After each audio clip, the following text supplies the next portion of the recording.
ફોટા પાડો અમારી સાથે. ઓ ફોટા પાડો છો? બતાવો કેવા આવે છે. ઠીક છે, રિઝલ્ટ કે એટલું બધું સારું નથી એમ. મારા ફોનમાં રિઝલ્ટ જો ફોટો પાડ એક વખત. લે ફોન નવો ફોન લીધો? સવારે જ લાવી બોલ. આજે સવારે એકચ્યુઅલી એમાં એવું છે ને કે પેલા ફોન મને એમ કંટાળી ગયેલી. એ ફોનથી તો મને એમ થયું કે લાવને આ ફોન નવો લઈ લઉં, તો સવારે જ લઈને આવી. બોલ જો તો એક ફોટો પાડને, કેવો લાગે છે? કઈ ને આપણે પછી પાડીશું, અત્યારે તો અરે એવું શું કરે, લે હું પાડું એક ફોટો. ચાલ. હા, જો આનું રિઝલ્ટ જો તને ખબર તો પડે કે આમાં ફોટા કેવા આવે છે. જો તો લે લે લે તું પાડ. ચાલ.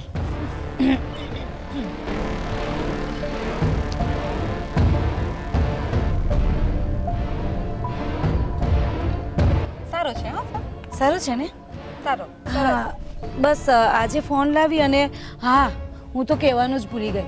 એમાં એવું છે ને કે આજે બપોરે મને છે ને એક સોનીને ત્યાં ગઈ હતી ને, તો એક સોનાનો હાર ગમી ગયો હતો. ઓ માય ગોડ, એટલો સરસ છે, સુપર. હા પણ આપણાથી લેવાય એવો નહીં હશે કે? શું કામ નહીં લેવાય? અરે તમને લોકોને કંઈ ખબર જ નથી. હું તો આજે બપોરે લેવા જાઉં છું, અને મારા ગળામાં એ હાર કેવો લાગશે હું તો વિચારીને, તું જોશે ને હારને તને એમ થશે કે બસ ભાભી, અરે ભાભી કા ભૂલી જવાય છે, તમે મોટા છો, હું તો નેહા છું તમારા માટે. એકચ્યુઅલી એટલી એક્સાઇટ થઈ ગઈ છું ને. અને હા, સેટ તો લાવવાનો જ છે, અને સાથે સાથે એક ગાડી પણ અમે બુક કરાવી લીધી છે. પણ નેહા, તમે આટલો બધો ખર્ચો, આટલો બધો એક્સપેન્સ, અત્યાર સુધી તો તમે લોકો અમને એમ કહેતા હતા કે અમારી પાસે પૈસા નથી રહેતા, બાપુજીની દવામાં ખર્ચા થાય છે, ઘર ચલાવવામાં ખર્ચા થાય છે, અને હવે અત્યારે સોનાનો હાર, ગાડી, આ બધું કઈ રીતે? એટલે તમને શું લાગે છે કે અમે પહેલાં જેવા હતા એવા ને એવા છે, અને અમારી પાસે કંઈ નથી? અમે કંઈ ભિખારી નથી હો. અમે લોકો તો એકચ્યુઅલી ખાનદાની રહીશ છે પહેલાંથી જ, એ તો તમને ખબર જ છે. અને પૈસાનું શું છે? પૈસા તો અમારી પાસે તૂટતો જ નથી. મારે આજે પેલું કંઈ ને આ ડાયમંડ લેવો હોય ને, અને હું એમ કહું ને વિશાલને કે વિશાલ, મને આજે ને આજે આ ડાયમંડની વીંટી જોઈએ, રિંગ જોઈએ, એટલે જોઈએ, અને લાવીને આપી જ દે મને. એમાં એવું છે કે પૈસાની તો હવે શું પથારી કરીને ઊંઘું છું પૈસાની તો હું. બોલો. હા, તે તો હવે ઊંઘાય જ ને. પહેલા ભાઈ પાસેથી પૈસા નથી કરીને પૈસા મંગાવ્યા કર્યા, અને હવે ભેગા કરીને પથારી કરી. સારું, હવે આ તમારા લોકોના મગજમાં ના ઉતરે. એકચ્યુઅલી કેવું છે કે હવે તમારી પાસે તો કંઈ આ જો નહીં. આ સારું, ચાલો ને હું તમારા માટે એક લઈ આવીશ. હા, મને નથી જોઈતું. હા, તમે પહેરો, અમને જરૂર નથી. મને ભાવેશ જે અપાવશે ને તેમાં જ હું ખુશ છું. હા, તે હું તો લઈ જ આવીશ. સેટ લાવું ને એટલે ફોટો વોટ્સએપ કરી દઈશ, જોઈ લેજો ને એક વખત. તારે કંઈ લાવવું હોય તો કહી દેજો મને. ના ના, મારે કંઈ નથી લાવવું. સારું, અને ગાડી આવે જો, જોજો જરા તમે પણ.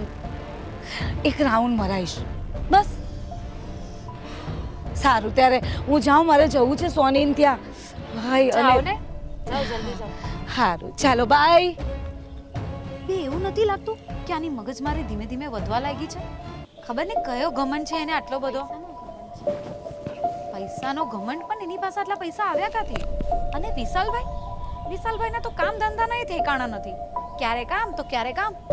તો આટલા બધા પૈસાની લોટરી ક્યાંથી લાગી હશે? કદાચ તારા જીજુએ તો એમને પૈસા નહીં આપ્યા હોય ને, દોડદાયા થઈને. એક કામ કરજે, તું તારા જીજુને વાત કરજે અને પૂછજે એમણે તો પૈસા નથી આપ્યા ને. હું પણ પૂછવાની કોશિશ કરીશ. જવા દેવ ને દીદી, એ તો ચાઈ લાગી, આપણે ફોટા તો પાડીએ ને. જા હવે, શું ફોટા પાડવાનો મૂળે મારી નાખ્યો. હાઉ, ખબર નહીં એની ચરબી ચડી છે. ચાલ હવે ઘરમાં.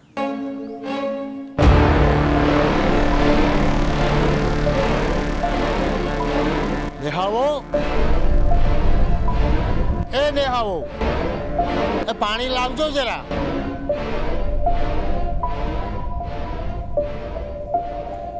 એ નેહાવો, પાણી. અરે બાપુજી, લો પાણી. તમે કેમ આવ્યા? નેહાવો ક્યાં ગયા છે? અરે એ લોકો તો કઈ કામ માટે બહાર ગયા છે, હમણાં સાંજ સુધીમાં તો આવી જશે. દીદી સાચું કહો ને, એ લોકો ક્યાં ગયા છે? અરે તમે બે ઘૂસપૂસ શું કરો છો? જે હોય એ સાચું કહો ને, ક્યાં ગયા છે? એ લોકો ફરવા બહાર ગયા છે અને કહીને ગયા છે કે સાંજે જમીને આવશે. એ લોકો તો કાલે બહાર ગયા હતા, પરમ દિવસે બહાર ગયા હતા, અને આજે કેમ એ લોકોનો ટાંટિયો ઘરમાં ટકતો જ નથી?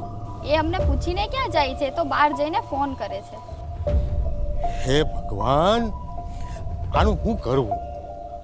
ફાલ્ગુની, તું ભાવેશને કહી દે કે તારા બાપુજીએ કીધું છે કે તારે 15 દિવસ રોકાવાનું છે, હમણાં નથી જવાનું. લો ભાવેશ આવી ગયા, તમે જ કહી દો.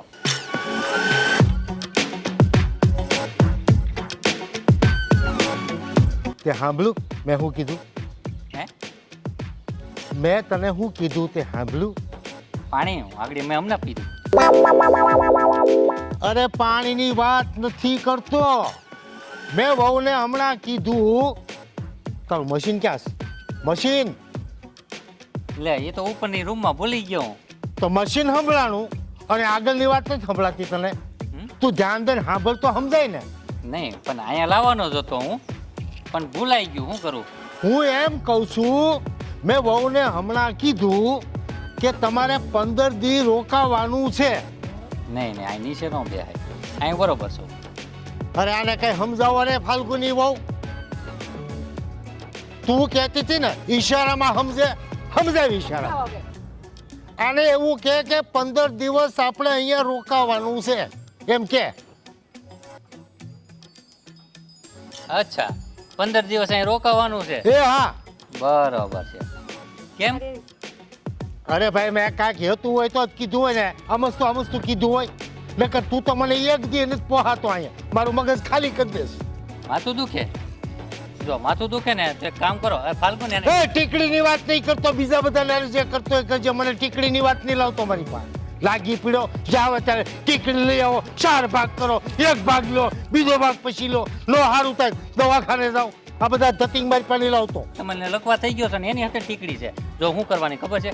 ફાલ્ગુને કહેવાનું કે ટીકડી ફાલ્ગુન ટીકડી નહીં, બીજી વાત કર ટીકડી સિવાયની. બે જોઈ છે. અરે સમજાવો ને કાંઈક. બાપુજી હું શું કરવાની, આ તમારો જ પીસ છે. અરે ઈ ગાંડો છે ને મને ગાંડો કરી દે હે. અરે વાહ, પીઝા મંગાવ્યા. આમાં પીઝાનો પી ક્યાં આવ્યો? ક્યારે મેં પીઝા બોલ્યો? ચોટો પીઝા મોઢા હે ને ભપડે એટલા બધા. ખારી સિંગને ડાળીએ ખાવ ને પીઝા સોટા, બધાને બહાર જ ગુડાવું છે અને બહારનું જ ખાવું છે. પણ બાપુજી આ ઉંમરમાં બહાર આમ ફરવા ન જવાય તમારે, સમજ્યા? હવે તમે આને લઈને જાવ છો કે હું જાઉં? ભાવેશ આપણે રૂમમાં જઈએ. શું કે? અરે તમે અહીંથી જાઓ, તમારા રૂમમાં સીધાવો એમ કે છે. જાઓ. લઈ જાઉં છું. સુઈ જાવ એમ? હાલો ઊભા થાઓ હવે. બાપુજી શું પકે છે? એય! તું બેસ. તો તું આને કંઈક સમજાવતી હોય તો, તું ને કંઈક શીખવાડતી હોય તો, તું ઈશારામાં વાત કરે તો એ અડધું સમજે ને અડધું સમજતો નથી. બાપુજી હું સમજાવું તો છું, ઈશારામાં વાત પણ કરું છું, બધું જ તો કરું છું, પણ એ ક્યારેક મશીન ભૂલી જાય છે. પણ એક કામ કરતી હોતો, તું એક પાટીને પેન હારે રાખતી હોતો, એને લખીને વંચાવી પાટી દેવાનું. હું અરે પાટી એટલે તમે સ્લેટ કે ને લખવાની. હા સ્લેટ હા એ અને પેન. હા એ તો એમાં લખીને વંચાવે તો ન સારું પડે? આ ઈશારા બિશારામાં કઈ એ સમજતો નથી તો. બાપુજી ભણેલા ગણેલા તો છે, પણ ક્યારેક મશીન ન હોય ને તો આવું થાય. પણ એ તો કેવી રામાયણ, હું તો ગાંડો થઈ જાઉં. મને તો એક દી નથી પોહાતો, પણ આ ઘરમાં જે કંકાસના ઝાડવા ઉગ્યા છે ને એટલે મારે લોકો છે. બાપુજી તમે તો આ આજકાલની વાત કરો છો, હું તો કેટલા વર્ષોથી રહું છું. ખરેખર હો, તમે લોકો બધા સહન શક્તિવાળા તો છો જ. બાકી મને તો આ 2 દી મારી નાખે. 2 દીમાં મને ગાંડો કીધી મારી પાસે બે હતો. એ ગાર્ડનમાં હોય ને એટલે હું પરબારો બહાર જતો રહું, અને એ હોય ને એનાથી આગો જ રહું. તો બાપુજી તમે વિચારો કે મારા બેનના શું હાલ થતા હશે. સાચી વાત છે હો. પણ મને લાગે છે કે એની પાસે એ સીધો હાલતો હોય છે. ના હોય, એ તો તમને લાગે, મારા જીજુ તો ભોળા છે. ભોળા છે? હા સારું છે ભોળો છે. આ કજાડો તો શું થાય? પણ જે હોય એ બાપુજી મારા જીજુ છે, એમની પાસે 5 મિનિટ બેસો ને તો માઇન્ડ ફ્રેશ થઈ જાય. અરે માઇન્ડ ફ્રેશ થઈ જાય એટલે મગજ સાફ થઈ જાય. સાફ થઈ જાય. હા મગજ સાફ ન થઈ જાય, મગજ ખલાસ થઈ જાય. ઠીક છે બેટા, તું અત્યારે કઈ પરીક્ષા આપી છેલ્લે ત્યાં? 11માં છું. 11માં છો? પરીક્ષા સાયન્સ? હા, તો એમાં સારી ડિગ્રી આવે ને? હા. સારું સારું. તું કંઈક વૈજ્ઞાનિકનું ભણ ને હા. તો એક આનો ઈલાજ કરી નાખજે, આના મગજનો. હા બાપુજી. ઠીક છે? હા. જા બેટા.